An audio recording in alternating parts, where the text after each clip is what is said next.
Ave Maria, cheia de graça, o Senhor é convosco.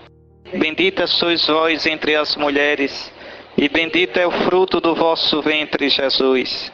Santa Maria, Mãe de Deus, rogai por nós, pecadores, agora e na hora de nossa morte. Amém. O auxílio divino permaneça sempre conosco. 1 aos Coríntios 11. Capítulo 11, versículo 28. Vou pegar aqui do 26.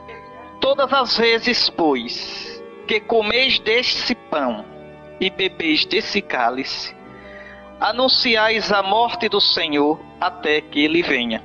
Eis porque todo aquele que comeu o pão ou beber do cálice do Senhor indignamente, será réu do corpo e do sangue do Senhor. Esses dois versículos têm algumas coisas muito importantes para a gente.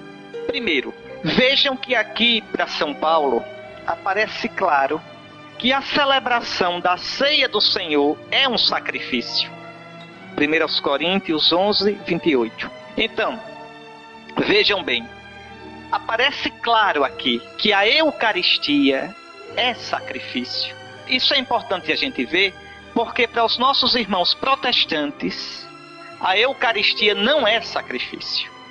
Lutero diz que uma das maiores blasfêmias dos católicos é dizer que a missa é um sacrifício. Porque ele diz, isso é injuriar o sacrifício de Cristo. Cristo, na carta aos Hebreus, está escrito que Cristo se ofereceu uma vez por todas, ephapax em grego, uma vez por todas pelos pecados. Então, Lutero diz, quando os católicos dizem que em cada missa se renova o sacrifício de Cristo, os católicos estão dizendo que o sacrifício de Cristo não foi suficiente, não foi bastante, e tem que ser renovado. E com isso estão desmentindo a carta aos Hebreus. Mas não é verdade. Lutero não entendeu, Lutero errou e se afastou da fé verdadeira. Vamos entender. Olha aqui que primeiro, para São Paulo, aparece claro que a Eucaristia é sacrifício. Todas as vezes que comeis deste pão e bebeis deste cálice, anunciais a morte do Senhor até que ele venha. Esse anúncio, quer dizer, não é anúncio com a boca. É aquilo que eu expliquei na aula passada. É um zikaron, um memorial. Agora veja, é preciso a gente entender de que modo a missa é um sacrifício. Isso aqui é que é importante.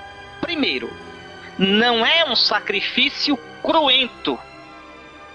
Vocês pensarem que na missa Jesus está sofrendo novamente, como se fosse um teatro, e quando o padre quebra o pão, Jesus está morrendo, se acabando de dor, e quando o padre mistura o pão no vinho, Jesus ressuscitou, é o corpo e o sangue junto. Nada disso. Nada disso. Imolado já não morre. Morto vive eternamente. Então, primeiro, é o sacrifício real de Cristo, mas não nesse sentido. E não é isso. Segundo, não é uma repetição. O sacrifício de Cristo está lá no passado e a gente fica repetindo porque ele não foi capaz de uma vez só nos salvar. Não, não é nesse sentido. O sacrifício de Cristo, historicamente, foi realizado uma só vez, há 2000 anos atrás, naquela Sexta-feira Santa, e salvou o mundo. Agora prestem bem atenção. O que é que salva o mundo? Não é só a morte de Cristo. Eu já expliquei isso aqui a vocês. Se Jesus tivesse morrido por nós, e se Jesus tivesse ressuscitado, não nos salvaria se ficasse só nisso. E a gente? O que interessa pra gente é que Jesus morto recebeu do Pai o Espírito Santo, que o ressuscitou. E este Espírito Santo, no qual Jesus morreu. Oxente, padre, Jesus morreu no Espírito Santo? Claro, está na carta aos Hebreus. Ele se ofereceu ao Pai num Espírito eterno. É no amor que é o Espírito Santo que Jesus se oferece ao Pai. E o Pai derrama sobre ele no domingo da ressurreição o Espírito Santo. O que Lutero não tinha era isso presente. E o que Jesus ressuscitado nos dá é o seu agora. Eu recebendo o Espírito Santo, no qual Jesus foi morto e ressuscitado, eu mergulho na morte e na ressurreição de Cristo. São Paulo vai dizer: não sabeis, todos vós que fostes batizados em Cristo, é na sua morte que fostes batizados? Fostes batizados num só Espírito. Aquela água é símbolo do Espírito. Eu expliquei isso a vocês na Páscoa do ano passado. Eu peguei capítulo 3 de João, o discurso de Jesus a Nicodemos, e o capítulo 6, o pão da vida, e destrinchei todinho. Então veja, repare só a coisa. Então, aí é que está, é isso que vocês têm que entender. A morte de Cristo é nossa, porque eu tenho o Espírito Santo de Cristo em mim. E quando é que eu recebi? Nos sacramentos. A ressurreição de Cristo é minha, age em mim, porque Cristo ressuscitado me deu o seu Espírito. Agora vamos lá, vamos voltar um pouquinho para vocês entenderem. Cristo morreu e ressuscitou. Onde é que Cristo está agora?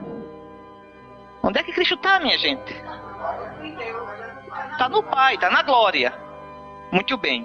Só Deus ou Deus e homem? Deus e homem. Como é a humanidade de Jesus? Preste bem atenção, vou perguntar, vocês respondem. Isso você já sabe. Jesus está só ressuscitado, glorioso, ou Jesus está glorioso num estado de imolação? Eu já disse aqui tanto a vocês. Num estado de imolação. Isso, ele está vivo, ressuscitado, mas eternamente imolado, se oferecendo ao Pai. Aquilo que ele sofreu com dor na história, esse Pai, eu me entrego a Ti, Pai, eu me dou a Ti. Isso, Jesus continua eternamente no céu, mas sem dor. E eu já disse aqui, eu vou mostrar a vocês como o Novo Testamento insiste nisso. Os evangelhos dizem, Jesus ressuscitado vivinho. O que ele trazia no corpo dele? As chagas. Essas chagas não se curam nunca. É como Jesus dizendo eternamente, Pai, veja o que eu sofri pela humanidade. Compreende? A carta aos Hebreus, a gente escutou na Sexta-feira Santa. Jesus entrou no céu com o seu próprio sangue para oferecê-lo ao Pai. Cada trecho do Novo Testamento usa uma imagem diferente. Na carta aos Hebreus é como se Jesus estivesse com o sangue dele. Pai, olha aqui, salva a humanidade. E no Apocalipse capítulo 5, a imagem que eu mais gosto. Eu vi diante do trono um cordeiro de pé, como que imolado. Então veja, Jesus está eternamente vitorioso, vivo, mas num estado de imolação. Quando o mundo se acabar, quando a história se acabar, e o mundo estiver lá na glória, ainda assim Jesus vai estar assim. Será o preço eterno da nossa salvação. É um amor eterno. São chagas que nunca se fecharão, porque são chagas de amor. Agora, muito bem. Quando nós celebramos o sacrifício da missa, não é o sacrifício do passado que vem para aquele altar. É o sacrifício de Cristo que está... Onde é que está o sacrifício de Cristo hoje? No céu. É no céu que Cristo está imolado. Uma imolação gloriosa. Uma imolação vitoriosa. O Apocalipse todinho é uma adoração ao Cordeiro imolado. Aquele livro, O Banquete do Cordeiro. Pode olhar. Os protestantes, quem já viu esse negócio pagão de incenso na missa? Ô, meu filho, lê o Apocalipse. Quem já viu vela na missa? Ô, meu filho, lê o Apocalipse. E para que essa roupa do padre? Lê o Apocalipse. Por que exatamente isso? Porque na missa não é o passado que vem para o presente. É o céu que desce. Na missa, o sacrifício do Cordeiro que está no céu eterno, glorioso, se torna presente sobre o altar. Nós participamos das coisas do céu. Nós participamos da vida de Deus. É uma coisa grande. E é uma pena que a nossa liturgia tenha se bagunçado de um jeito que a gente não veja mais isso. A liturgia romana, ela é simples, mas deve ser sóbria e bela. Simples, sóbria e bela. Sagrada. Não se brinca na liturgia. Não se faz coreografia. Não se inventa moda. Não é o padre que faz um teretetê para levantar a galera. Não. Não. É o sacrifício do Cordeiro. Então, em cada Eucaristia, o sacrifício de Cristo, único, irrepetível, santo, perfeito, torna-se presente no altar. Nós participamos das coisas do céu. O céu desce. Para quê? Para nos elevar. Já é dado ao cristão experimentar a vida divina. A gente deveria sair da missa renovado. A gente devia sair da missa dizendo ao povo: eu vi o Cordeiro, eu vi o ressuscitado, eu escutei, eu participei das coisas do céu. A gente sai desse mundo feio, feio pelo pecado, feio por tanta coisa. Vejam, a gente sai desse mundo, mas a gente devia sair da missa bonito, para embelezar o mundo. A quem está desesperado, a gente diz: coragem, há um trono no céu, e nesse trono o Cordeiro, é para lá que nós vamos. A gente deveria dizer para quem está desanimado: força, Cristo ressuscitou. A gente deveria dizer para quem está entregue ao mal, para quem está para morrer: coragem, você vai entrar na liturgia do céu. É isso que é o sacrifício de Cristo. Compreendem? E isso se torna presente pelo Espírito. Por isso, veja, o Padre invoca o vosso Espírito. Pai, derramai o vosso Espírito, para que este pão e este vinho se tornem o corpo e o sangue de nosso Senhor Jesus Cristo. Olha o que o Padre diz: eis o Cordeiro de Deus. Repare, a missa está todinha no Apocalipse. Compreendem isso? Então, não é uma repetição no sentido de fazer novamente um replay. Não, o sacrifício de Cristo está lá eterno, um só no céu, e desce em cada altar. Se vocês pegarem o livro de São João Crisóstomo, do século IV, o sacerdócio, ele vai dizer, se nós conseguíssemos ver, viríamos que o altar está cercado de anjos. O que ele quer dizer? Que de repente nós entramos nas coisas do céu. Mas é isso. E para que é que Deus desce assim? Para nos divinizar. Vocês vão ver na minha ordenação, o meu brasão de bispo, ele é isso que eu ensino para vocês a vida todinha. Ele é um Y bem grande e vermelho. Esse Y aqui é a primeira letra da palavra filho, ios em grego. É o filho que se oferece ao Pai. Por que vermelho? No Espírito, no sangue derramado, no amor. E para quê? Para divinizar, olha o dourado, toda a criação, a humanidade e toda a criação. E essa flor de lis azul aqui é fácil adivinhar o que é: a Virgem Maria, que participou como modelo do sacrifício de Cristo. O lema é o meu de padre: in Christo pascere, apacentar em Cristo. É isso que eu ensinei para vocês esse tempo todinho. Em qualquer matéria, com qualquer assunto, era para chegar nisso. Dizer que em Cristo a gente tem a vida divina. Que Cristo nos trouxe para essa terra de exílio a vida divina. Então, vejam, para São Paulo, voltando aqui agora, a Eucaristia é o sacrifício de Cristo. Cada vez que comeis deste pão e bebeis deste cálice, anunciais, quer dizer, tornais presente, fazeis zicaron da morte do Senhor, até que Ele venha. A igreja tem que celebrar a Eucaristia até que Ele venha. E depois não precisa mais. Por que não precisa? Acabou a Eucaristia? Não. É que a gente vai entrar numa que não acaba mais nunca. A gente vai entrar na louvação, naquilo que os anjos, que os santos já fazem no céu. É outro erro dos nossos irmãos protestantes.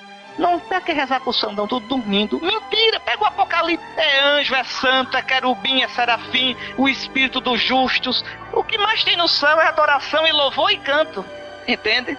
Repare, uma vez um protestante disse: os católicos dizem que os santos estão no céu, quando Estevão morre, vai estar para morrer, só vê Jesus ao lado do Pai. Eu digo, é porque ele não tinha chegado no Apocalipse. Quando ele lê o Apocalipse, vai ver que o negócio lá está movimentado. Então reparem, minha gente, olha, nada como a gente aprofundar a Sagrada Escritura.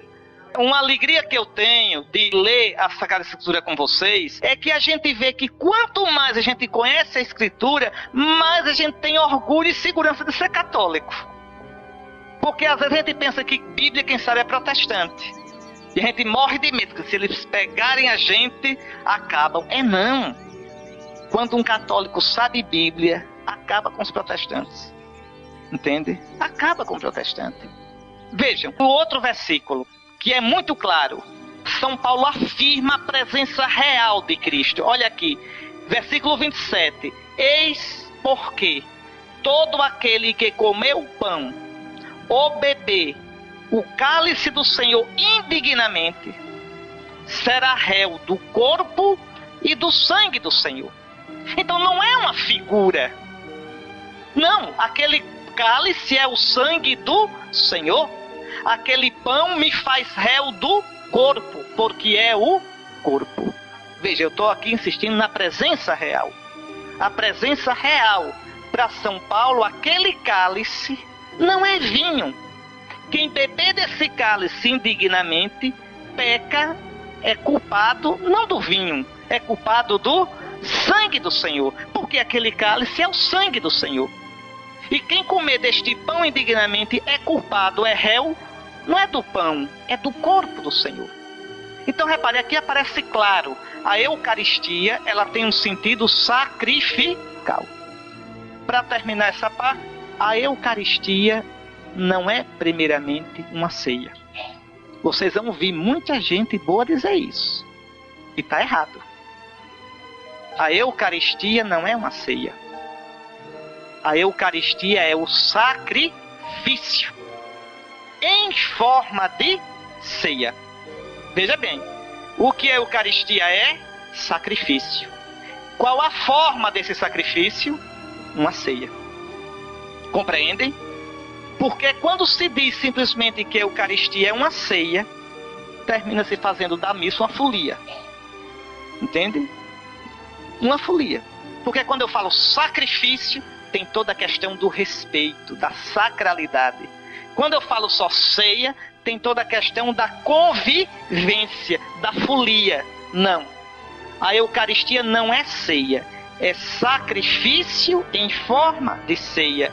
É um banquete sacrificial. Na missa você tem duas direções. A vertical e a horizontal. Mas a principal é a vertical. Querem ver? Podem olhar. Até o por Cristo, a direção da missa é vertical. O prefácio vai começar. Você tem a primeira parte, Deus fala ao seu povo. Repare como é bonito. Terminado isso, a gente entra na oração eucarística, que começa com o Senhor esteja convosco, com o prefácio. Como o livro não tem um prefácio, a oração eucarística tem um prefácio. Agora que eu estou bispo eleito, vocês podem olhar que o coroinha chega, antes de eu dizer o Senhor esteja convosco, ele tira o solidéu. Por quê? Porque vai entrar no santo dos santos. O bispo tira somente em duas ocasiões, diante do Santíssimo Sacramento, quando está falando com o Papa. O significado disso, quando diz o Senhor esteja convosco, vai entrar na oração eucarística. Agora preste atenção, a oração eucarística é dirigida a quem? Ao Pai. A conversa todinha já começa. Na verdade, ó Pai. A gente conversa com o Pai oferecendo quem? O Filho. Na força do... Pronto. Repare como é que termina a oração eucarística. Por Cristo. Repare como Cristo é tudo. Olha, tudo isso, Pai. Por Cristo, com Cristo, em Cristo. A vós, Deus Pai, na unidade do Espírito Santo. Aí a igreja canta. Amém, amém, amém. É o amém mais importante da igreja da terra. É aquele amém. Cantado. Não tem um amém mais solene, mais importante, mais sagrado do que aquele amém que a Assembleia canta. Eu, como padre, eu me emociono muitas vezes quando estou aqui elevando Cristo e a Assembleia. O padre não deve cantar. O padre ofereceu. E a Assembleia agora sela. Amém. É a hora de vocês. Entende? A igreja sustenta a oração do padre. A igreja diz: o que ele ofereceu por nós, nós assinamos. Nós dizemos amém. Compreende? Então essa é a dimensão vertical. Compreendem? É essa parte da missa que o padre tem que ter cuidado de lembrar que ele não está falando com o povo. Ele está falando com o Pai. Aí depois no Pai Nosso ele se volta com o povo. Mas olha aqui vocês, repare, veja. Eu não acho que você está de costa para ela com raiva dela. É porque vocês estão todinhos voltados para o mesmo ponto. Eu não considero aqui que aqui ninguém está de costa para ninguém. A questão é que todo mundo está voltado para um ponto só. Entende? Então deixa claro que o centro não é o padre. A gente vê coisa triste, que dá vontade de chorar. Quando a gente vê um padre com a maior boa vontade na consagração, vocês já viram dizer assim, olhando para vocês: na noite em que ia ser entregue, ele tomou o pão, deu graças, partiu. Mas veja, o padre não está falando para o povo. A oração eucarística é para Deus. O padre esqueceu que ele naquela hora não está falando para o povo, que ele não podia fazer isso. Ele tomou o pão, deu graça. Então ele está contando a Deus. A Eucaristia que era para oferecer a Deus, ele esqueceu e está falando para o povo. Não é isso. Entenda, olha, repare. Na verdade, ó Pai, vós sois santo e fonte de toda santidade. Santificai estas oferendas. É a epíclesis, a invocação pedindo que o Espírito de Cristo tome conta do pão e do vinho. Escute só. Aí vai fazer, repare bem, a narração. A quem é que o padre está contando? Ao Pai. O que é que o padre está fazendo? A anamnesis, a recordação. Olha que coisa linda. A igreja, pela boca do padre, está lembrando ao Pai o que Jesus fez por nós. Pai, lembra-te que o teu filho tomou o pão. Lembra que teu filho entregou-se por nós. Lembra-te, Pai, olha, como se dissesse: Pai, no céu, olha para o rosto do teu filho. Olha para as chagas de Jesus e tem piedade de nós. É esse o sentido. Repara, logo depois da consagração: celebrando, pois, a memória da morte e ressurreição do vosso Filho, nós vos oferecemos, ó Pai, o pão da vida. A conversa é todinha com o Pai. Todinha. Então quando o celebrante esquece isso e olha para a comunidade e diz: ele tomou o pão, deu graça, era uma coisa que era que ele está dizendo ao Pai, e ele não está sabendo que está conversando com o Pai.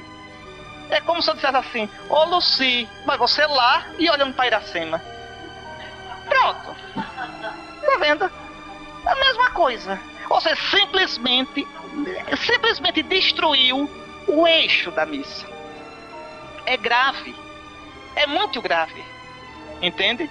Compreenderam isso tudinho? Então, repare a centralidade. É a missa oferecida ao Pai.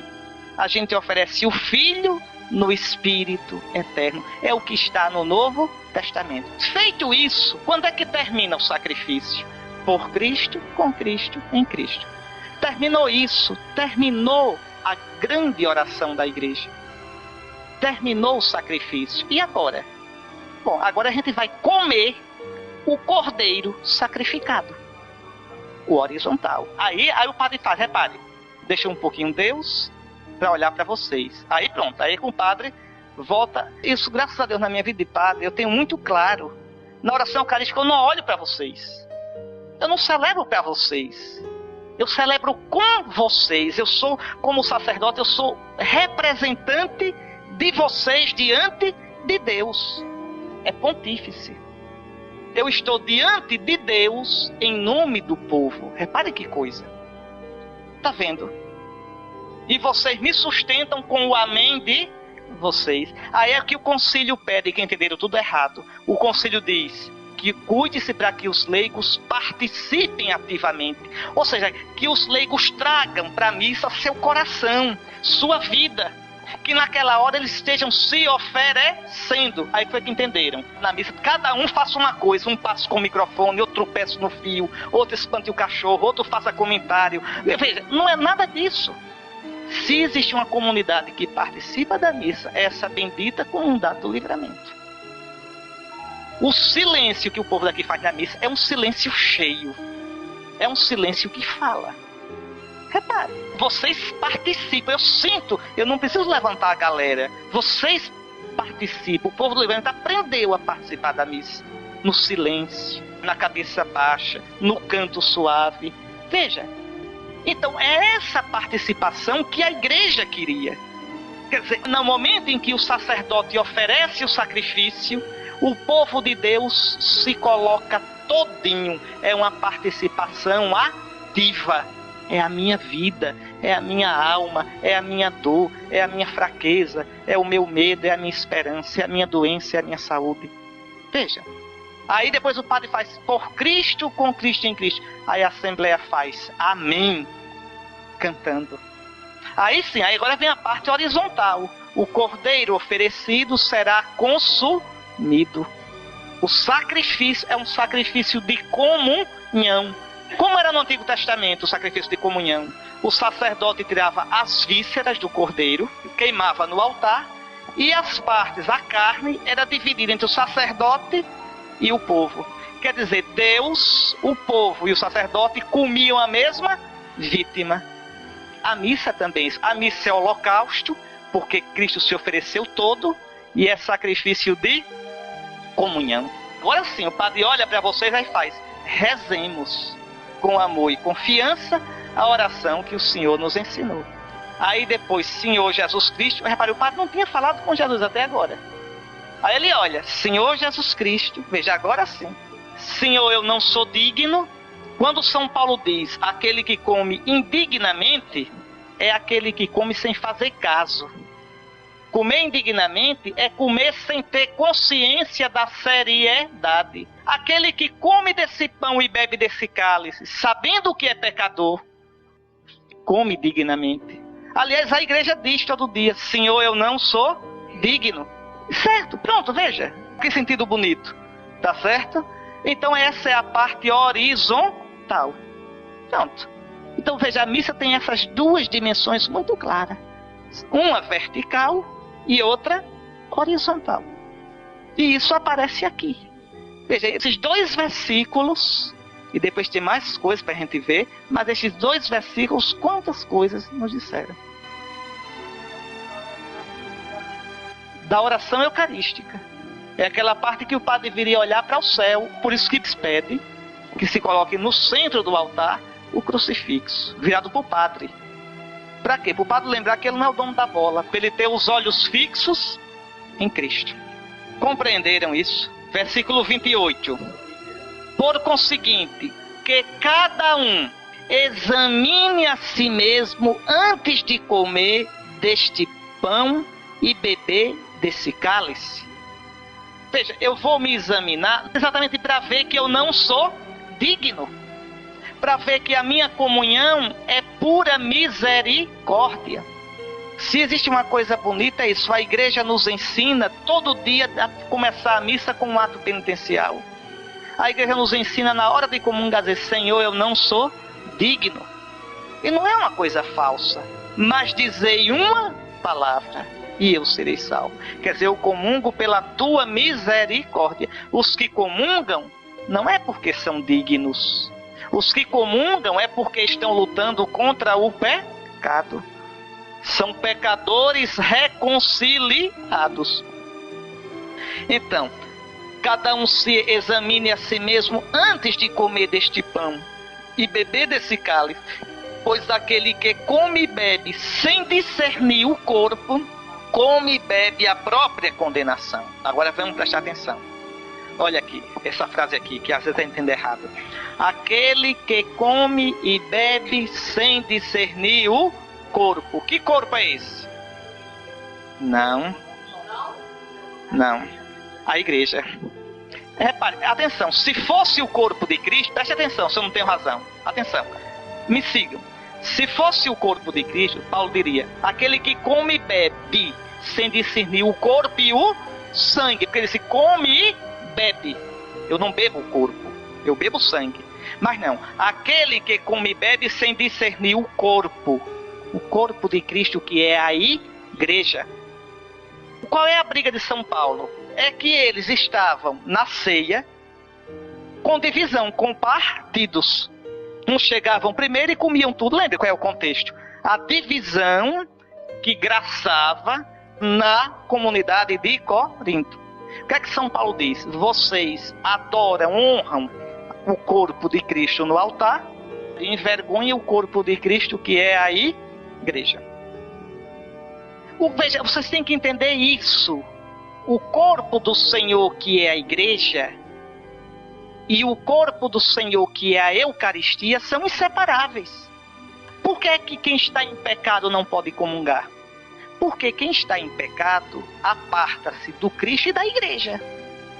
Então, se eu estou apartado do corpo do Senhor, que é a igreja, eu não posso comungar o corpo do Senhor na Eucaristia. Aquele que divide a igreja, aquele que faz inferno, que faz fofoca, aquele que divide, não pode comungar. Como é que eu divido o corpo de Cristo, que é a igreja, e vou comungar o corpo de Cristo na Eucaristia? É uma mentira. A Eucaristia faz a igreja. Vocês se esqueceram que a gente leu no capítulo 10. Voltem um pouquinho, capítulo 10, bem rápido. Vale a pena olhar isso. Pronto, exatamente, o capítulo 10. É só voltar um pouquinho, o capítulo 10. Olha o versículo 16. 10:16. O cálice de bênção que abençoamos não é comunhão com o sangue de Cristo? E o pão que partimos não é comunhão com o corpo de Cristo? Já que há um único pão, nós, embora muitos, somos um só corpo, visto que todos participamos do único pão. Ou seja, por que é que a gente é corpo de Cristo? Porque se alimenta do corpo de Cristo.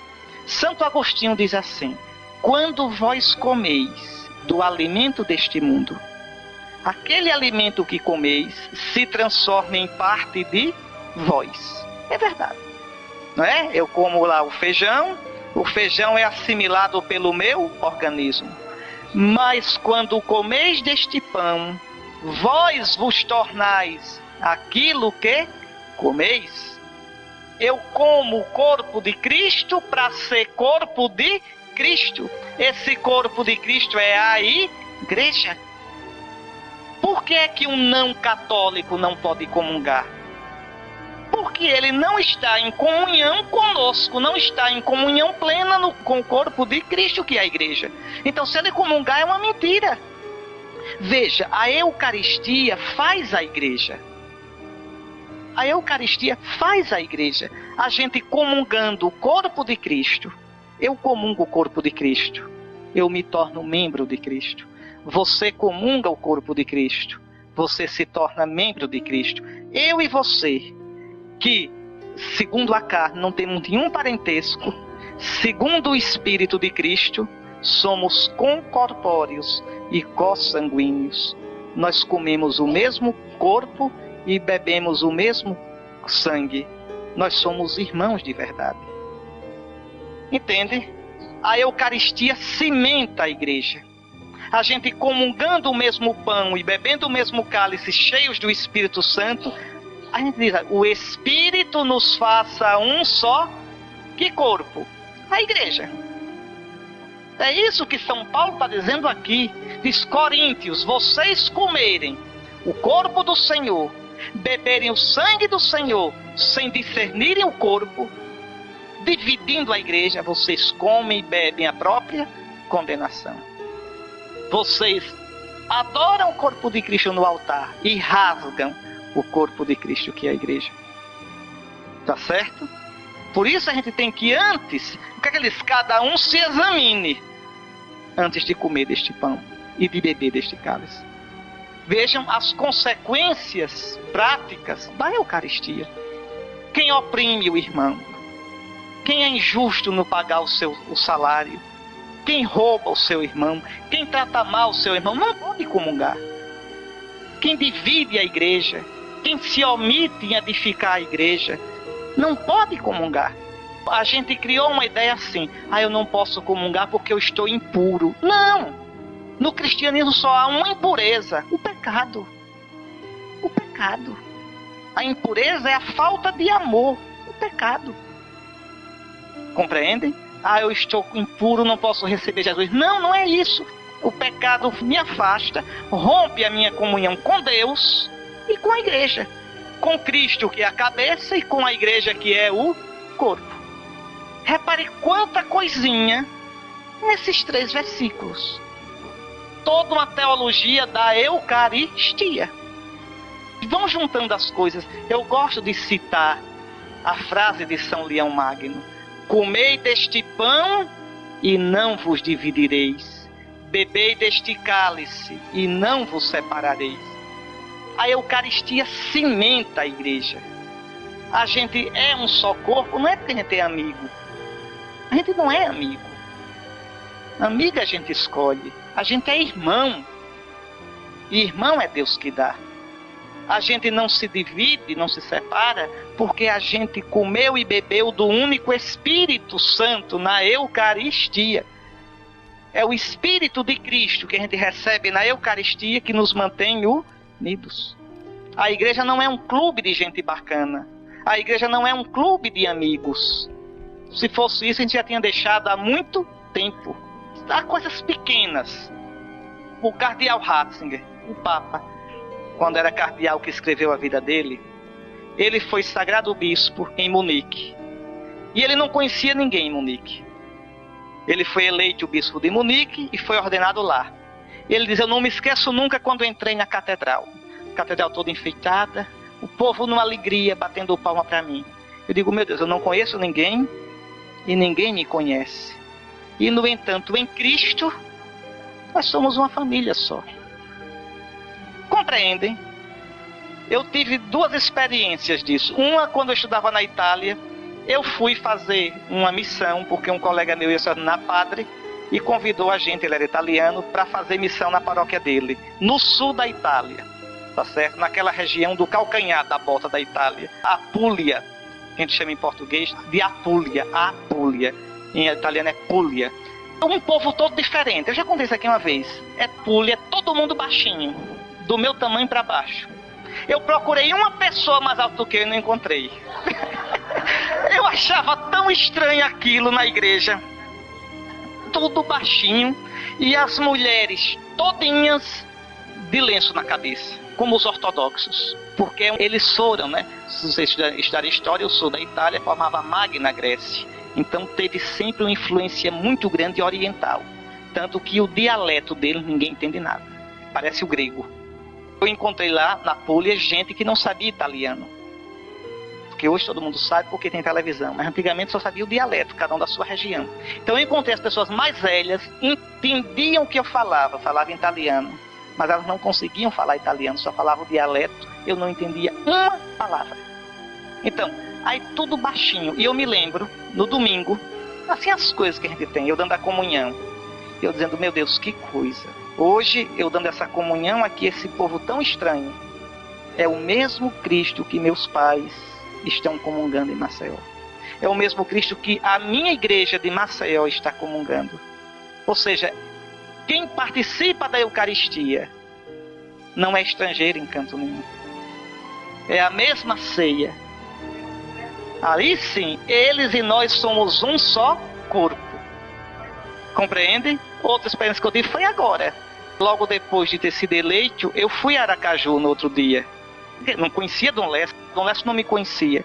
Mas uma coisa que eu achei bonita, um detalhe bestinha. Eu cheguei, quando saltei na casa do bispo, eu tinha ligado Dom Lécio, já cheguei, como é que vai? Aí ele foi me explicando.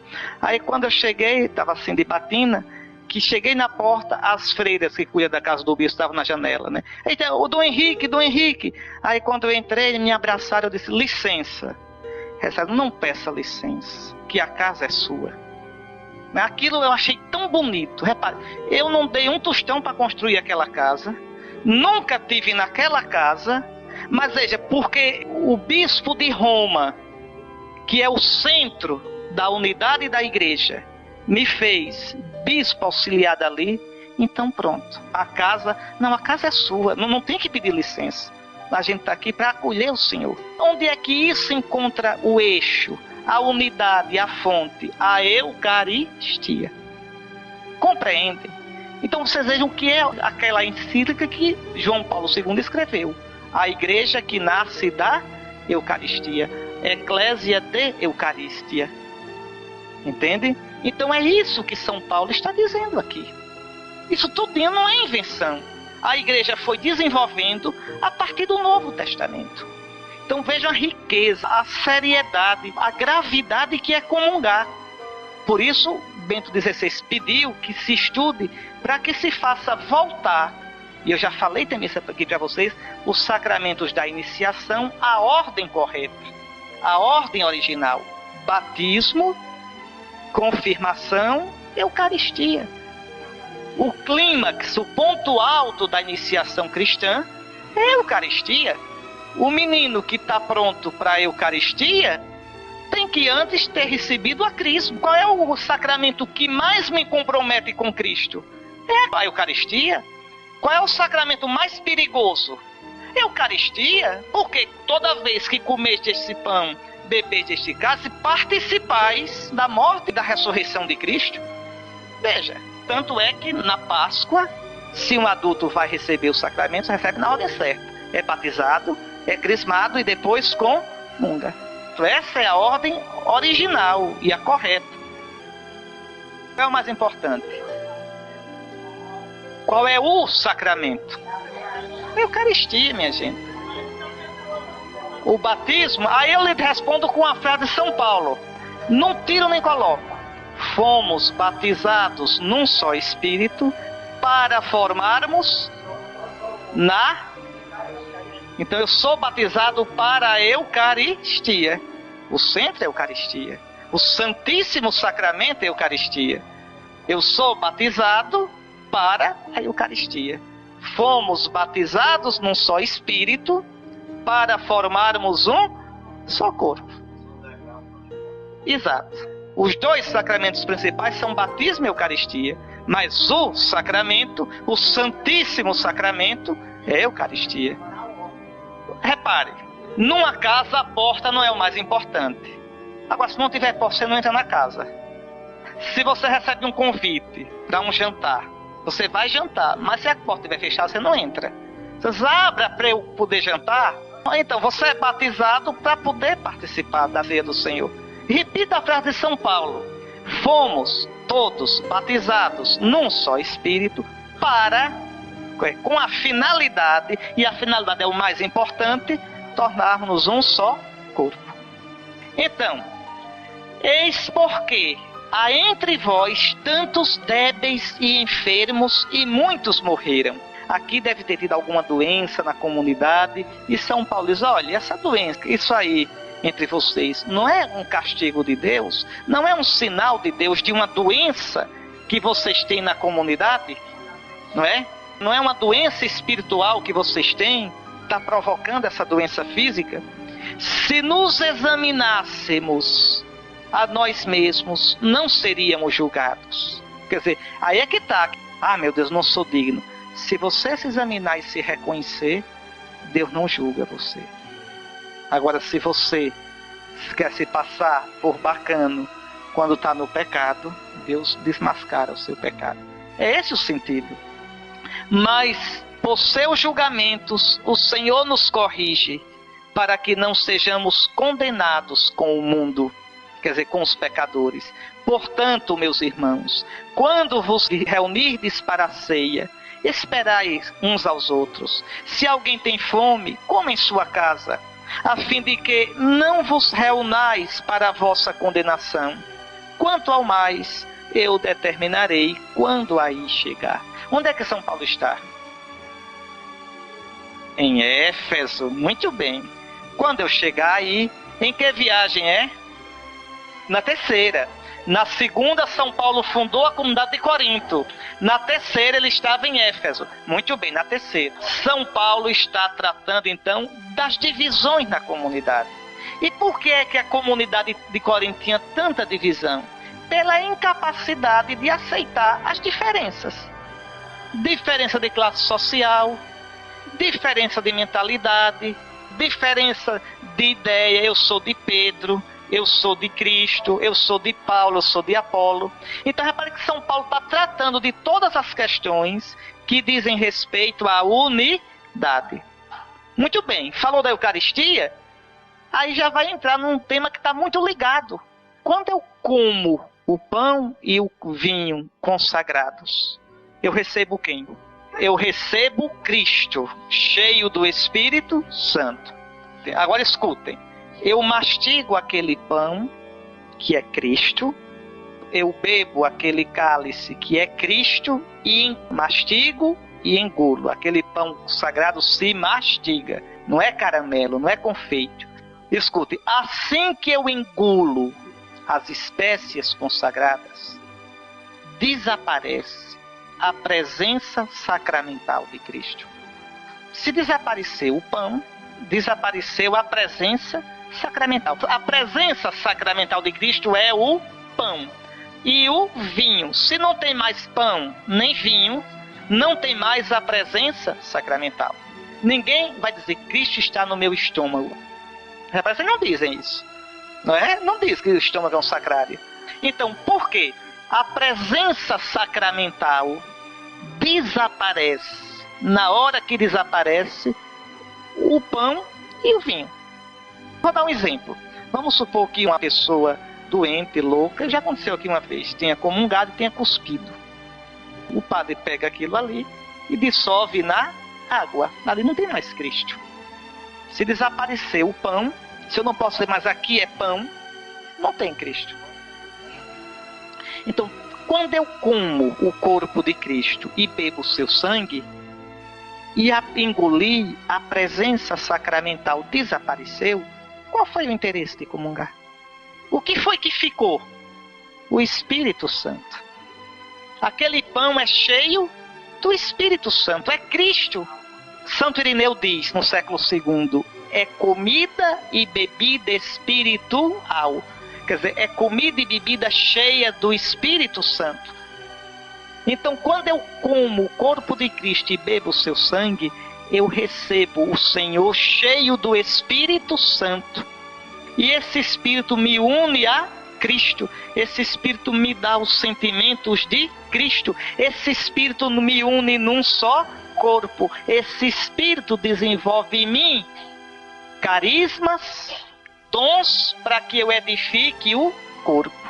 É por isso que São Paulo, depois que falou da Eucaristia, vai falar nos dons do Espírito.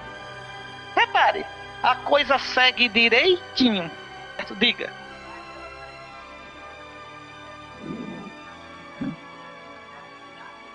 Não, repare bem, não é. A Eucaristia é somente Cristo. Ninguém diz é o corpo da Trindade. Atenção, a Eucaristia é Cristo. Como é Cristo imolado, ressuscitado, é Cristo cheio do Espírito Santo. Agora, onde está o Cristo? Onde está o Cristo? Está, em certo sentido, o Pai, no sentido que Cristo é o Filho do Pai. E presta adoração ao Pai como homem, Cristo como homem. Mas não é a Trindade que você recebe. A gente diz, na Eucaristia está Cristo em corpo, alma humana, sangue e divindade. Mas veja, é o Cristo na sua humanidade. É você estudar Cristologia comigo. Lembrem, atenção, Cristo é uma pessoa divina, com uma natureza divina e uma natureza humana. Eu recebo a pessoa divina na natureza humana.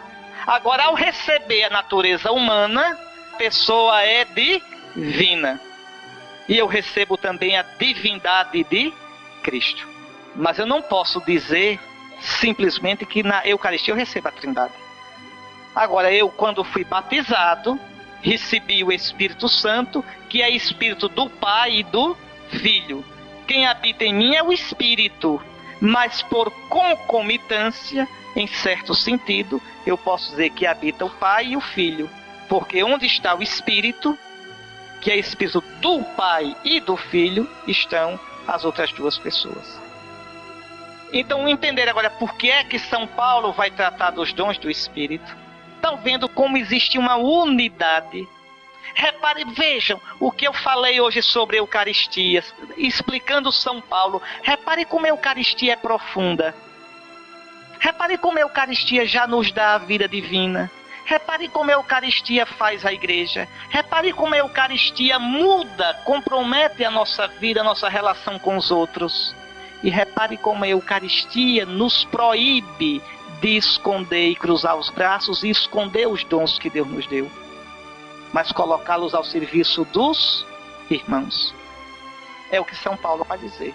A propósito dos dons do Espírito, não é outro assunto. Vocês comungaram num só corpo de Cristo e receberam o Espírito. A propósito dos dons do Espírito, irmãos, e os coríntios brigavam com isso, se enchiam de orgulho, não quero que estejais na ignorância. Sabeis que quando éreis gentios, éreis irresistivelmente arrastados para os ídolos mudos. Por isso eu vos declaro que ninguém falando com o Espírito de Deus diz anátema seja Jesus. E ninguém pode dizer Jesus é Senhor a não ser no Espírito Santo. Veja, isso aqui é muito bonito. Um ateu pode dizer com a boca Jesus é Senhor, mas é uma frase sem nenhuma verdade. Então veja, o que São Paulo está dizendo é que se alguém confessa de coração que Jesus é o Filho de Deus, é o Cristo, é porque é o Espírito Santo que sustenta essa confissão. E se alguém diz anátema seja Jesus, não crê em Jesus, é porque não tem o Espírito. Então a primeira coisa que São Paulo diz, deixa claro isso. Então qual é a primeira função do Espírito em nós? Nos configurar a Cristo. Nos dá os sentimentos de Cristo. Nos dá o testemunho. Jesus tinha dito, Ele dará testemunho de mim. O Espírito me convence que Jesus é Senhor. Isso é uma coisa muito bonita. Se vocês creem que Jesus é o Cristo, e vocês creem que estão aqui, é porque o Espírito Santo convenceu vocês. E mantém esse convencimento.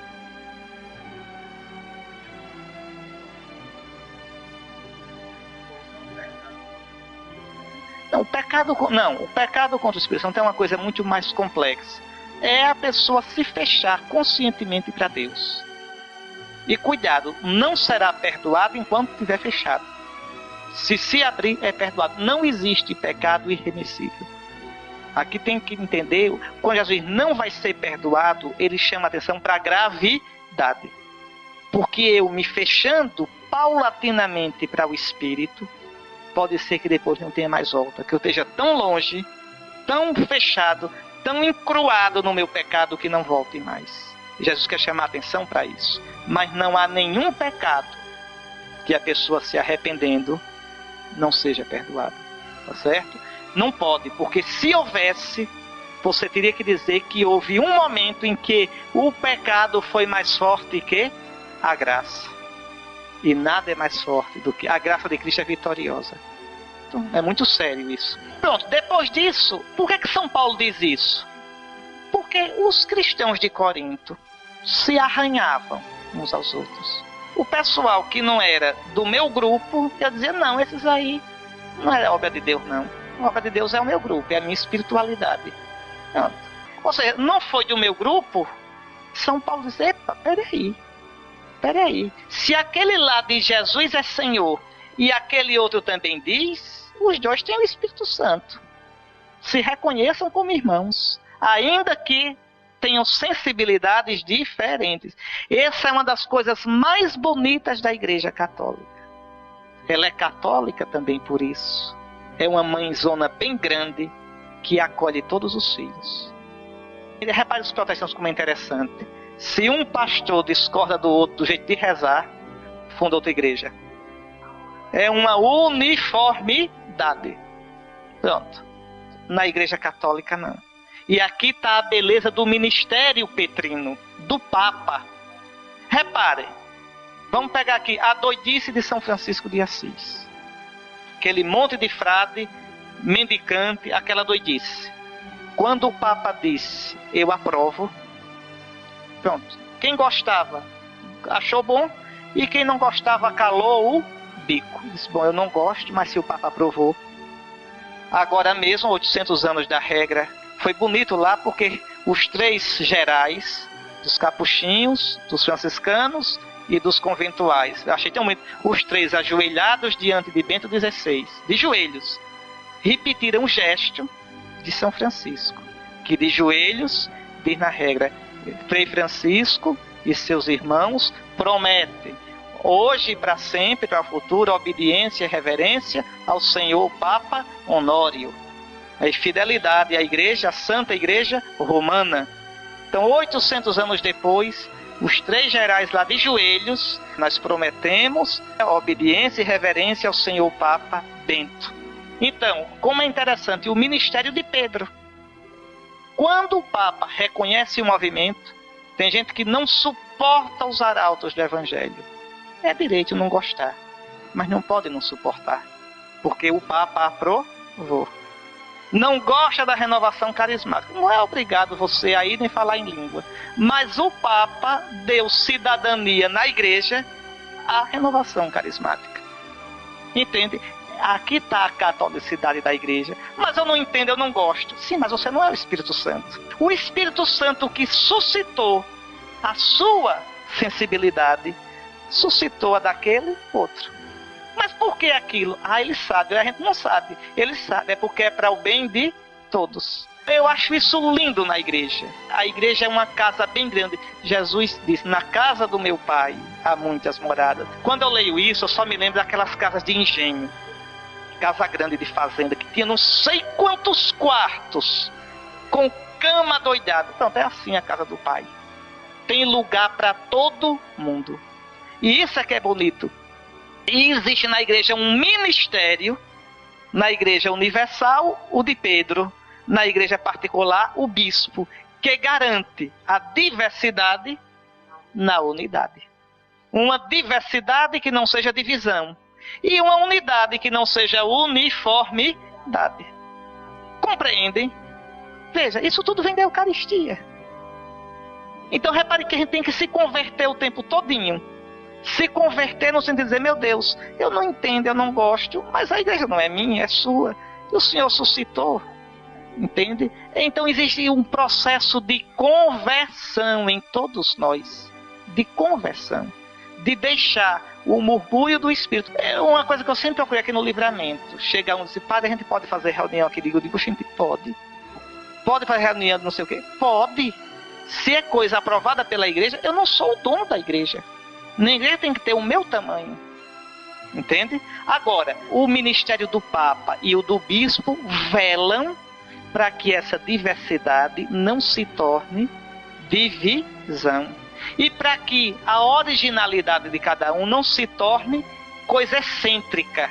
Aí é que está. Não é você vigia, não no sentido de vigiar, mas vigiar para não deturpar, para evitar os excessos, para evitar os abusos. Aí é que está, minha gente. O ser católico é muito bonito. Exige uma conversão de todos nós para manter a unidade. É isso que os coríntios não sabiam fazer. Rachavam.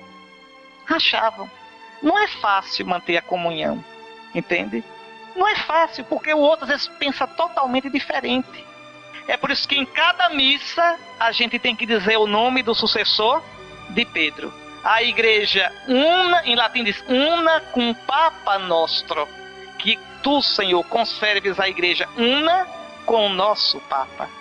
Dizer o nome do Papa quer dizer que aquela comunidade que celebra a Eucaristia não está fechada nela mesma, mas está aberta para as outras comunidades, em línguas diferentes, com costumes diferentes. Então, esse corpo que é um, a unidade aparece na comunhão com o ministério de Pedro. Repare como é bonito tudo. Por isso que quem não está em comunhão com Pedro pode ser até mais santo do que nós, mas não pode comungar. Porque não está em comunhão com o corpo visível da igreja. Então não pode comungar. Compreendem? Esse ecumenismo vagabundo. Ah, bota o pastor para comungar. Isso não é ecumenismo.